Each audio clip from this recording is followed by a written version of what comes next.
Welcome to the Tech on Toast podcast. We are the home of hospitality tech. Whether you're an operator wanting to untangle your tech or a technology provider wanting to join our community, we are the largest hospitality tech growth platform on the planet. The Tech on Toast podcast is brought to you today by Lightspeed. Lightspeed is the EPOS and payments platform that will help you scale your business at the speed of light. Trusted by over 170,000 businesses worldwide, including Big Mama, Mildred's, Mallow, and Cubit House. Lightspeed seamlessly connects to an ecosystem of integrated solutions such as OpenTable, Xero, Muse, and many more. Are you ready to take your hospitality business to the next level? With the Lightspeed unified platform, customers can shave seconds off each transaction and increase tips. Need a little support modernizing your tech stack? No problem. Want to scale your business? Get fast funding with Lightspeed Capital. No hidden fees or interest charges. Eligibility criteria and terms and fees apply. Get your demo today at www.lightspeedhq.co.uk/tech-on-toast/. Enjoy the show.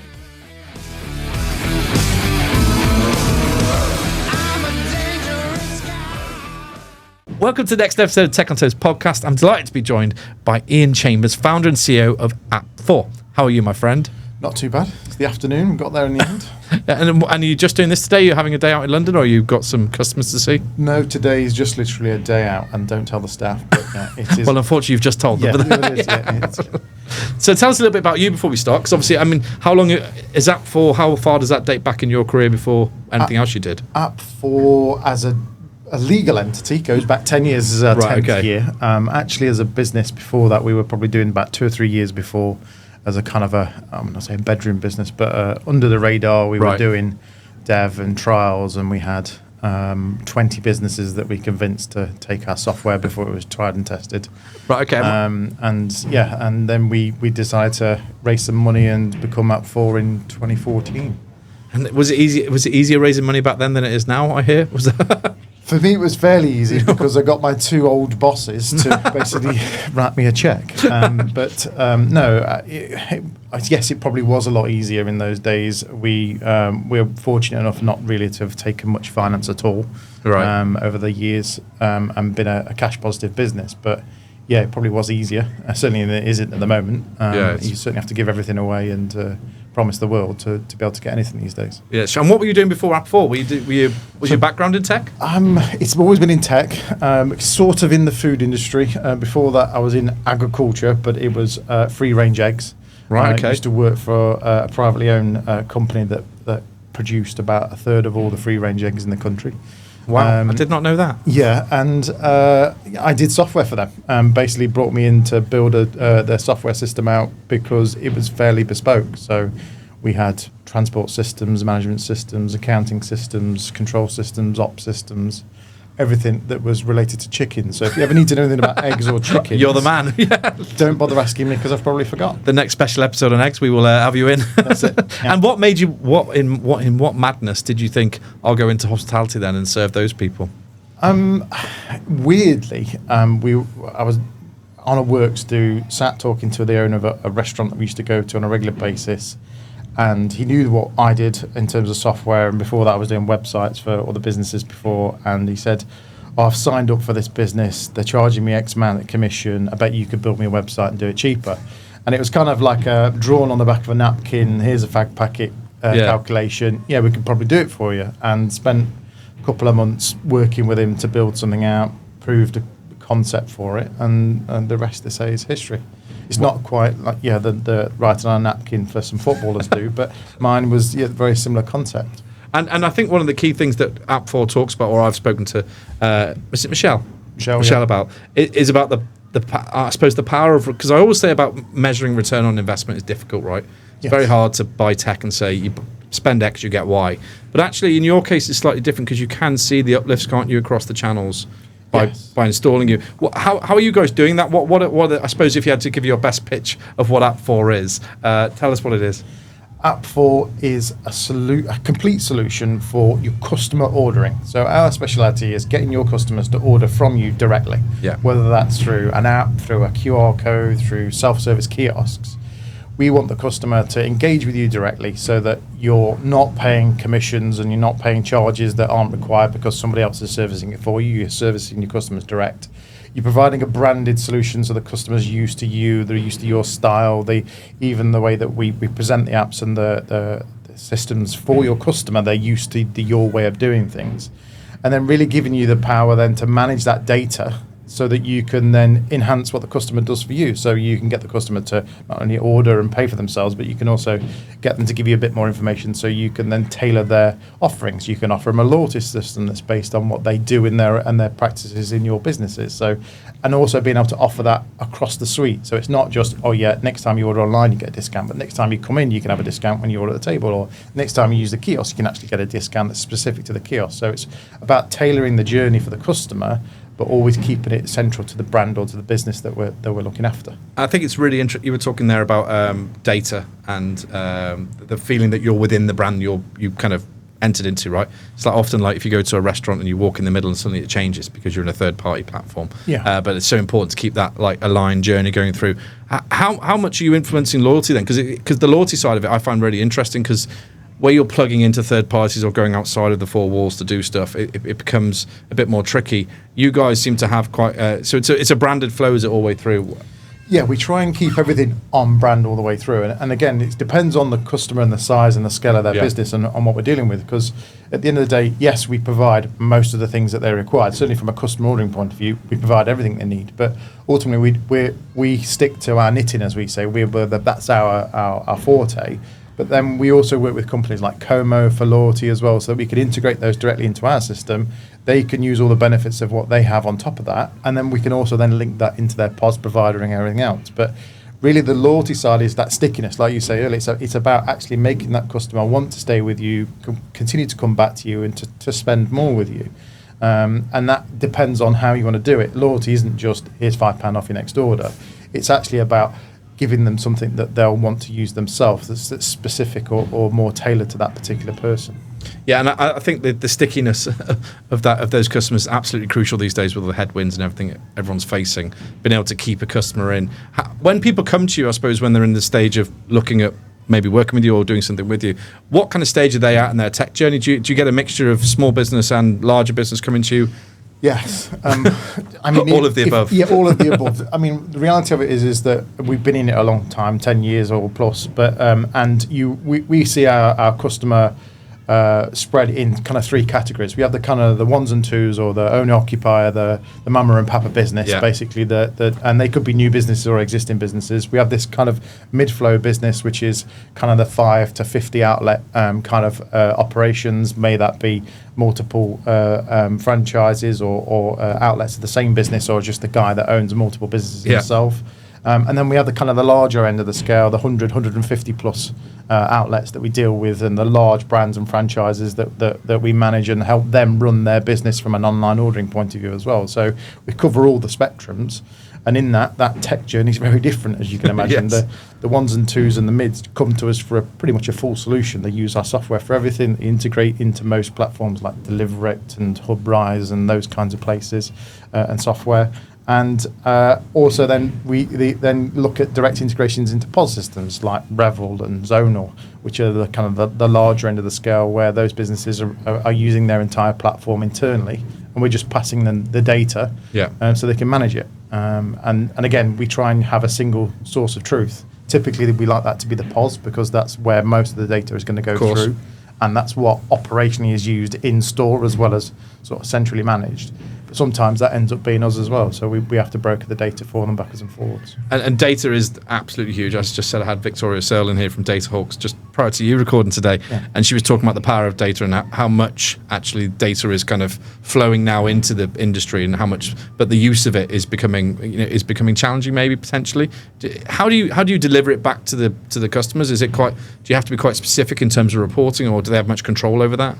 In terms of reporting, again, depending on level, depending on where you're at, we have within our back office system, we have a simplistic but an easy to use dashboard system that gives them the headline metrics, the things that most people are using: order values, order quantities, daily, hourly usages, customer engagement, top performing brand products and items, and discount codes. All that kind of information is readily available on a snapshot basis, live or daily, weekly, monthly, however they need it. And we have a suite of reports that are pretty standard that we've built over the last sort of 10, 12 years that people have asked us for, they've used, that are fairly sort of recognised across the industry. But we have the ability to just give them what they want. So we have a custom reporting platform that basically, if anyone comes to us with a requirement and we've got the data, we can build them a report typically within 1 to 2 hours, and it's live on their platform straight away for them to use. And that can be at a management level, it can be at a store level, or it could be an individual user level as well. So that's great. So a particular site might say, look, we've got this issue, we want to track X eggs, whatever it might be. Sorry, and then they can measure that, right? So they can actually, so you can kind of silo out sites that might be behaving differently to the rest of the group potentially. Yeah. So and I think the other thing is certainly from the larger brands that use it as well, actually having the total data centrally is really beneficial to them. So one of the large pizza franchises that we look after is that they centrally can see all of their stores, and then they can group their stores by area or geography, or even by the franchise manager that looks after them. So then they can see how they're performing on a daily, weekly basis. They can see what products are selling and not selling. And certainly from new product launches and new pricing challenges that they're going through as well, they can then run specific trials based on different stores and see those results almost in real time. I think that's the key, right? So a lot of the time we're reporting, when I started reporting, I'm a little bit older. So when I was in the industry, it was kind of, maybe wasn't as relevant, and by the time we got it, it was almost too late. You know what it's like? So you've already, the day's already, or the week's already gone by the time you got a live P&L. They used to call it the live P&L, which took 7 days to come. But it's interesting. I think, are you seeing, when you're onboarding people then, when you're taking customers on, is there kind of a tech, I always talk about this tech debt thing when people kind of, when they're buying new products or they're moving on to new products, they're seeing kind of delays, you're seeing delays in trying to onboard it or roll it out. How much support are the operators needing in terms of when they're buying App4, how quickly can you get them switched on? Again, depends on where they are in their journey, if they're not even started yet. We prefer a business to come to us as early as possible. Typically, we're onboarding a standard customer with 1 to 2 sites in sort of 14 to 21 days. Right. And that's from nothing to all the way to get them live, installed and trained, and if there's equipment to be supplied, we do that. But then you've got the other end of the scale where we're just onboarding with a large Irish pizza chain, 60 plus stores.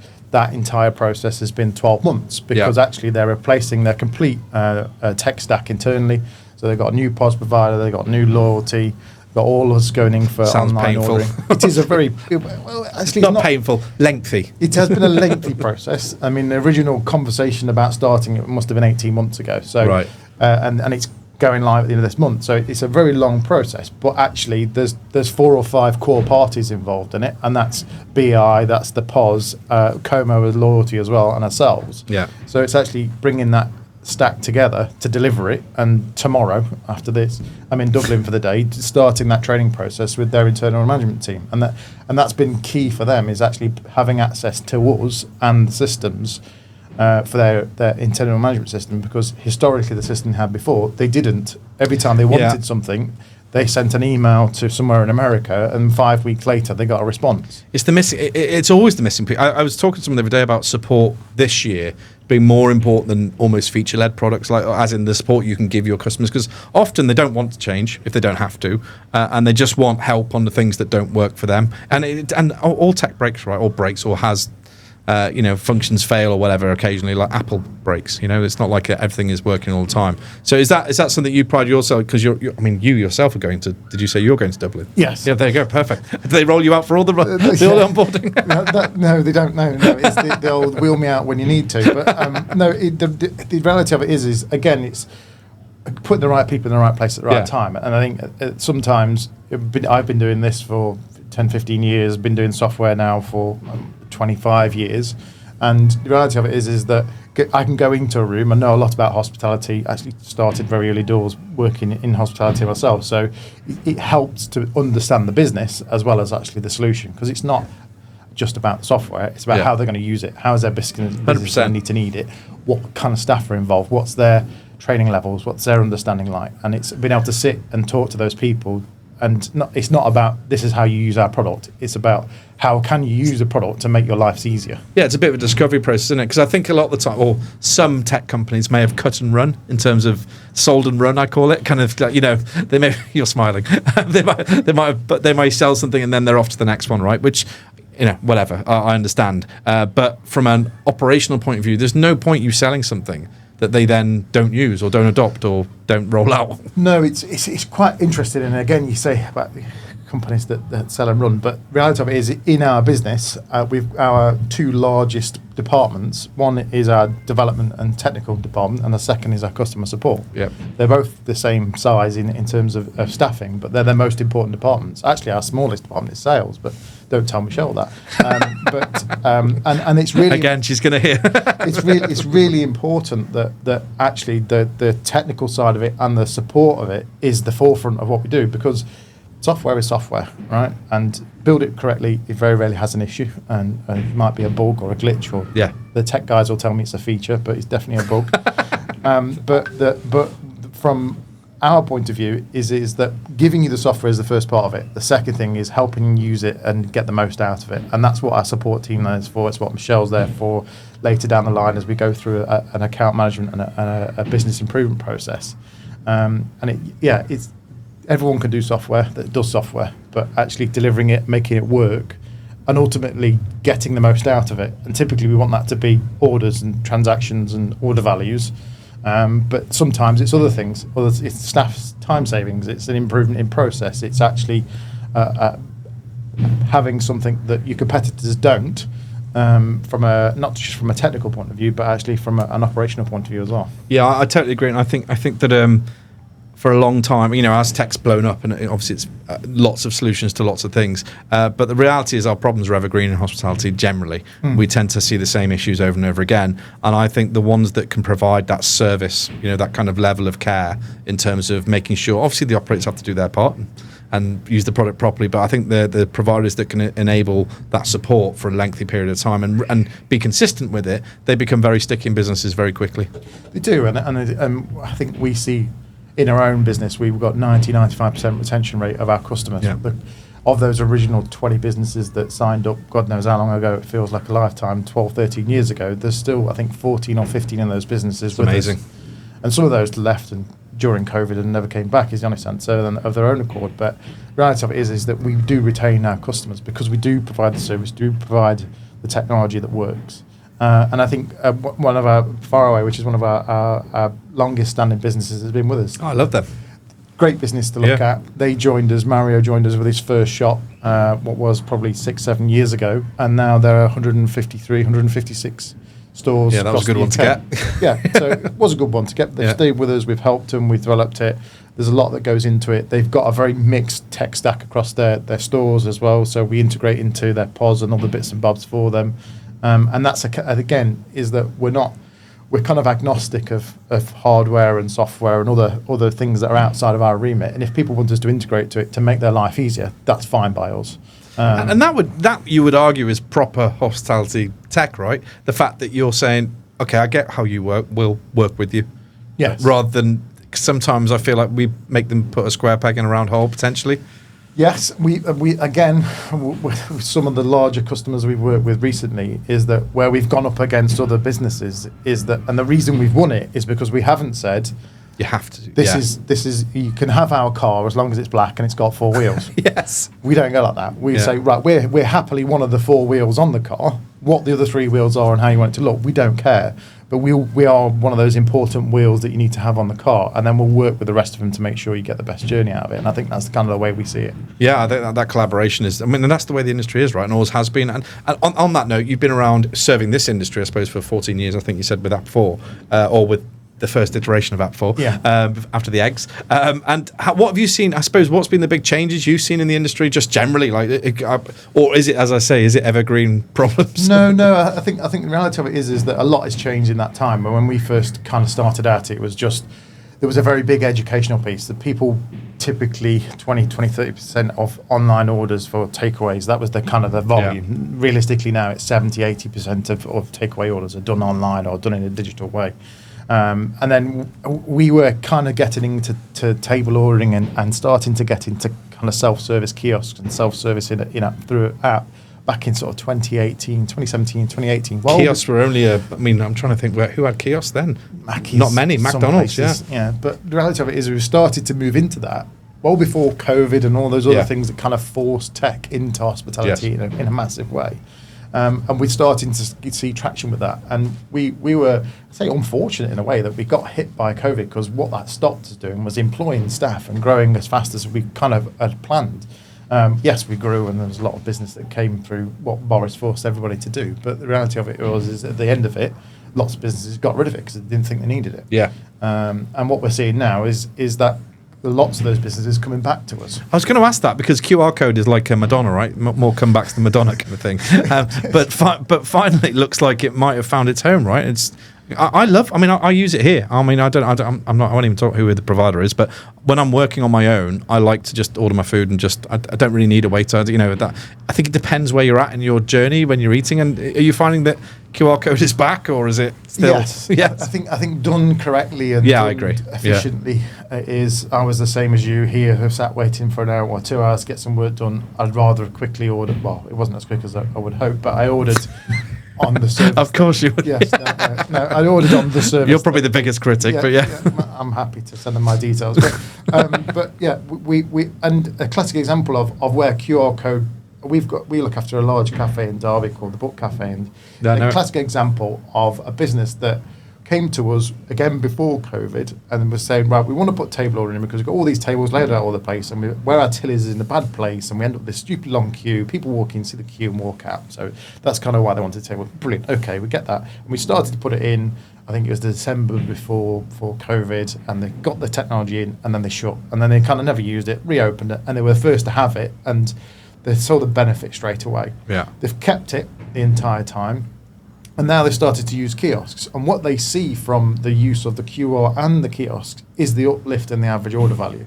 The QR code compared to their at-till orders is a 20% uplift. It's so strange, isn't it? But the big one is that the uplift from the kiosk to the QR code, which is again further. So the uplift is another 20% on the kiosk compared to the QR, and it's the same people. And that's the beauty, is that you can look at the data and see the same people ordering through all three channels. It's almost like a control group, right? And as in, you could say, look, these are the people that don't use your kiosk and don't use your QR code. This is what you get. They're the same humans. They come every Wednesday. Here are your guys that use the kiosk and QR code, and you get an extra 20, 30p in your basket. I find it flabbergasting. Why do you think it is? Is it because they're in control of their order and they haven't got not the pressure of the waiter saying? It is. Yeah. 100%. I sound like a weirdo, but I'm a watcher, right? I love to sit. I love to my first watch on the podcast. It's great. I like to go into places, certainly go out there and other places, even here today. And it's interesting to watch people, how they go through that journey and the ordering journey. There's different sorts of people that use kiosks. Probably in your ilk, the elder person likes the kiosk, because it's larger, it's clearer, they can see pictures, they can spend more time. The dwell time is 20-30% longer than it is at the till, because they're not feeling rushed by the person behind them, they're not feeling embarrassed by adding extra chips onto their order. They can go through You've been watching me. they can go through that process and order what they like and pay for it in the time they like. The actual time it takes them to order is about 15 or 20% longer in some cases, but they're spending 15, 20, even 30% more, because actually, I quite like the look at that. I'll order that. I'll add those extras on, because no one's kind of watching. Yeah, was it McDonald's who had "Do It Your Way"? Was that their tagline? "Do Order Your Way" or something like that? Yeah, and that is the control part of Burger King. Actually. Was it Burger King? Oh, sorry, McDonald's. Probably be sued for that. Yeah. There's me thinking they might listen. But it's interesting that I love that control. Even with the kids, when I'm out, I'm like, kids, just use the QR code now. Because it's not that I don't like service. I just want to get in and get out. That's just the way I am. And I think there's more and more people like that in the way we behave generally. Just the way people have changed since pandemic or whatever. People tend to, if you want a sit down experience, you tend to go to that brand that does that. Go to Gaucho, go to Hawksmoor, that kind of thing. But if you want just get and go, I'm always using those things. And I think that data that you just reeled off then, which is really impressive about the uplift, is insane if you wouldn't go on that journey. I mean, It also, the other thing about it is it's not just about the uplift, it's about that. It's about the convenience for the customer. Again, using the book cafes, they've got another site, and actually that site is an old McDonald's that they took over, and it's a 2-story building, and they've got, I think, about 30 or 40 seats upstairs. So for those customers to order at the counter, they physically got to go downstairs, stand in the queue, go back upstairs. It's a process. So all they did, they say, well, let's put a kiosk upstairs. It puts a till and an unmanned till straight upstairs. Customer can place their orders straight to their table number, away they go. So that area that typically at weekends, which wasn't used as much because you've got to go up and down the stairs to do your order, or it's used once and then the customer leaves. So it's like new square footage. The customer's staying longer. Yeah. That's the other thing, is that yes, they're spending more, but they're also staying a bit longer, so they're spending more. And that again, they have such good use, because even put the table ordering's always been in there. That never encouraged the customer to do it. But having a kiosk there, they go, oh yeah, I'll go to the kiosk and use it. I was at Prime Minister for my last job before I started this madness, and I was on the board there, and we should have done kiosks, 100%. Yeah. Because the way that business behaved is pie and mash, right? Didn't need to be, but the opportunity for upsell gravy chips, onion, whatever, is huge. But we never had the quality we couldn't afford the quality of team or the amount of team to do it on the floor. So it should have been. They could have killed it on kiosks. They might do if they're listening. But kiosk would be really interesting there. And we'll come back to what the original question was: is how has it changed over the years? And I think the big changes are, I think QR code ordering is here to stay, and it's with us, and done correctly is a benefit. And I think lots of businesses should actually adopt it that haven't. And some of the businesses that I used to go to locally where I live had it during COVID, and it was a better experience. They got more customers.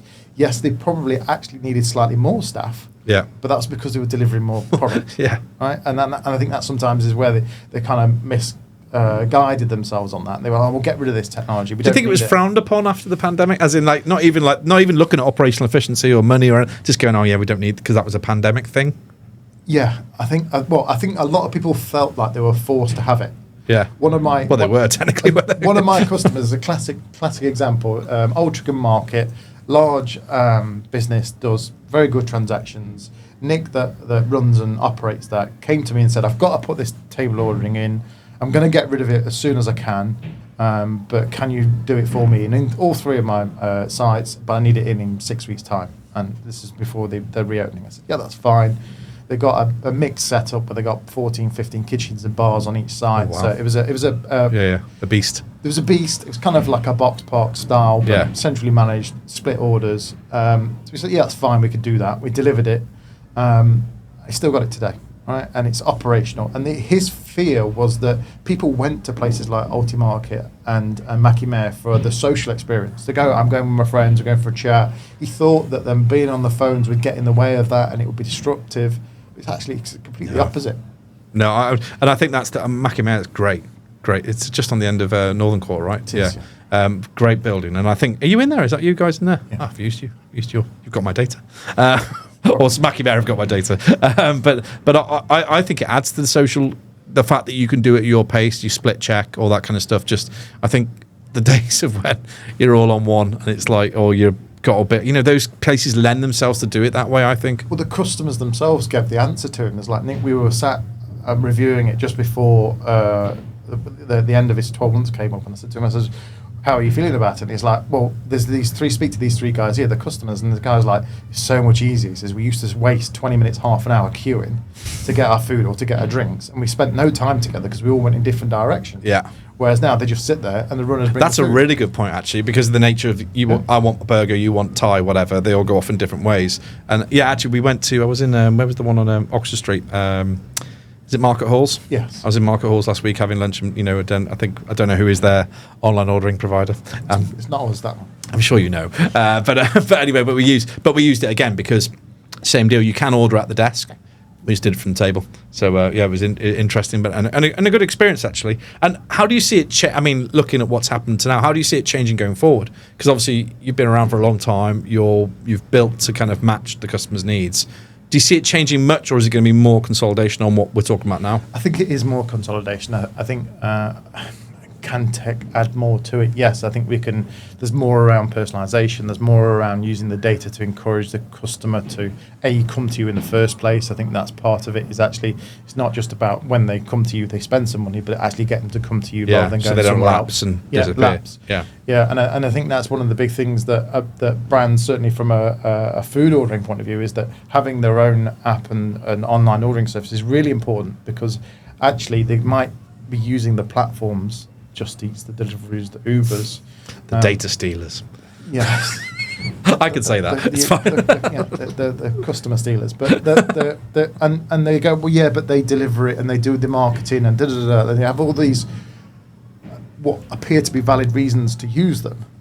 But the reality of it is they're still giving away their profit margin on every order is a reality. And their soul, right? Because their whole brand journey, their whole reason to be, the D2C element of business, being able to go direct to that person that loves you, is huge in terms of loyalty, stickiness, all the stuff we've spoken about. And I think the aggregators, are learning that lesson maybe more this year than they have been in the past. And I think it's the marketing opportunity, because yes, they will put you'll pay more for in commissions or charges, whatever it is, and you'll be listed higher, or you can do whatever you want to have the best listing. But the reality of it is, there's nothing to stop that platform advertising every new business that comes onto their platform to that same customer. Yes, the customer has the choice; he can go anywhere he likes. But the reality of it is, outside the large cities, most people are creatures of habit.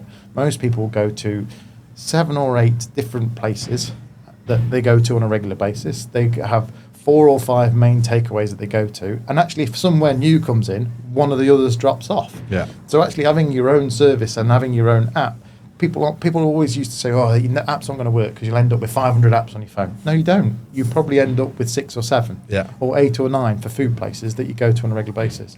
And the only reason you have them is because you like the food, you've got you're bought into a loyalty scheme or something that you feel like you're getting a reward from.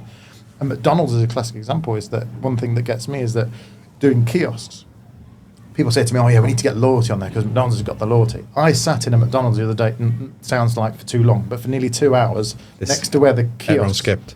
No one uses the loyalty. I'm a regular because of my kids, but I skip all the time. I've got the app. Yeah, I've got the app. I've got the points. I've got quite a few points on it probably, but I can't be asked. I don't know why. I just skip it. It was really interesting the other day because I can't remember what it was. We're having breakfast. We're having breakfast on a Sunday morning, and in McDonald's. No, at home. Right? For home. This is for home. I love a McMuffin. For home delivery, and I stumbled across the points, and I was like, oh, I can use my points to buy some stuff. Right, and I don't know where the points have come from, probably through Office account or whatever it is that someone's been using my McDonald's. But I could basically buy 40 quid's worth of breakfast for nothing, just out of points. But they're there, sat there, not being used. Yeah.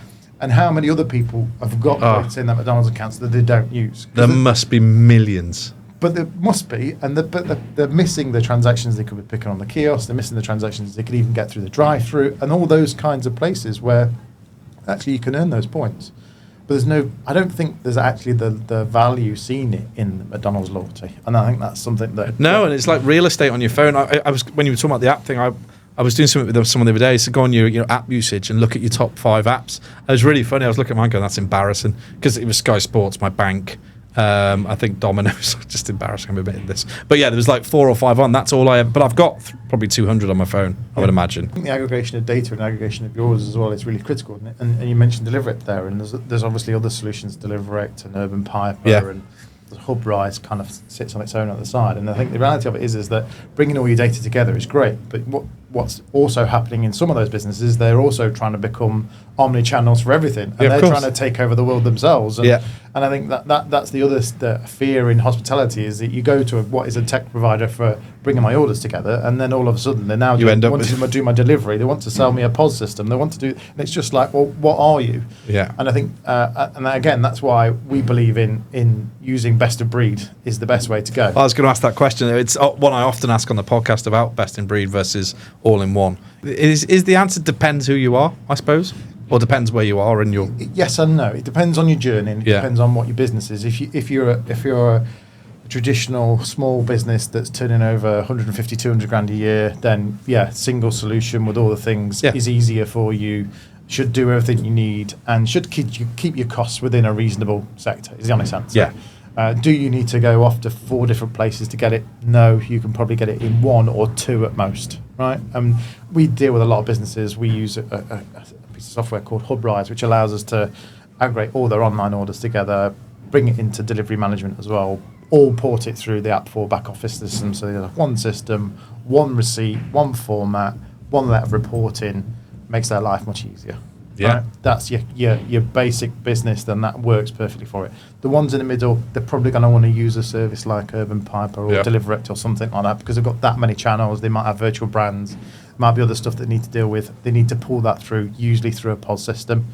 again, we'll have a go in direct, which we do with Zonal and Revel and Point I think he does it through Zettel. Is that right? Could he do direct through Zettel? Yes. Yeah, he could, couldn't he? Because he manages his menu straight on the portal. Yeah. You can, yeah. Yeah. And again, that's the other thing is like with Deliverect is that yes, you link your pods to it, but then you still got to manage your menu separately, and there's still more software and more management involved in it. And again, that's where we try and say one source of truth rather than two, or having two variations. Yeah, that's what I was talking about. I said you need to find a way where, because he's, not one man band, but he's very much in front of it all and is the guy that makes it all tick. And I said you need to be less there and more here if you want to grow it. You can't just be sat managing your tech. You need to kind of get a system where it's doing it for you and giving you some more cash. Yeah, because he's probably dropping some money on the floor, I imagine. We're working with a business at the moment where it's called School Kitchen. They're actually using school kitchens as dark kitchens to be able to deliver different brands, and it's quite a clever idea. And they've got multiple brands, and they're using a feature that's within the Hubly system that allows them to have these different variations from brands, but all within a single menu structure. So they can build a single menu, they can allocate the dishes out to different brands, and then that spreads out to all of their platforms, so Just Eat, Deliveroo, Uber, and into ours, and pulls all their orders centrally. So they've just got one menu to manage on one set of data. It's crazy. School kitchen's a great idea. So what, they use it in the evenings, or they use it? Yeah. Wow. What delivering, yeah. Yeah, empty buildings. Look, really interesting. I could probably talk to you for a few hours, actually. What does it look like, I suppose, for the next 12 months for you guys? Next 12 months for us, really big concentration on self-service kiosks. We've got a lot of customers going into that. We've been talking, we had a big partnership with Zonal, and there's a lot of growth that goes through into our enterprise side of that. So we've got quite a big growth in the larger end of the scale. We're still looking after our 1 and 2 customers. They're our bread and butter, but we are growing in that end. We've also got a lot of stuff coming in through the management of data, AI control for menu management, and also we're looking at the ability for customers to do a lot of stuff via voice as well, because actually a lot of people just basically easy to use their phone. Can't even be bothered typing anymore. Yeah. A classic example is one of the things that one of our customers is using it for at the moment is when they want to do price changes, they just literally will say, change the price of my tikka masala to $7.95, and it does it for them. So it's easier to use that than to go through the back office. I wish I was in ops now and not in. No, I don't. Probably don't. No, I really don't. And what about you? Because I know you're off to Dublin tomorrow, but if people are listening and they're interested, particularly around that QR code piece and the kiosk piece, how do they get hold of you? Website, app4.co.uk is the best place to go. Everything's on there, all our contact details. There's always a live chat on there. You can always speak to our sales team. There's 3 or 4 guys that are based on that all day, every day. And yeah, really just get in touch, drop us a line. Appreciate it. No, I think it's great. It's really interesting, and I think particularly with you guys, because you've got that bit of that legacy piece as well, that experience. I think that's one of the things that's really missing sometimes from. And we talk to a lot of operators just doing what we call a tech stack, like we do a review, and we end up getting to conversations. And often I just think it's an education piece, really, or they need some help. They need to be more consultative in terms of, or the supplier needs to be a bit more consultative in terms of helping them.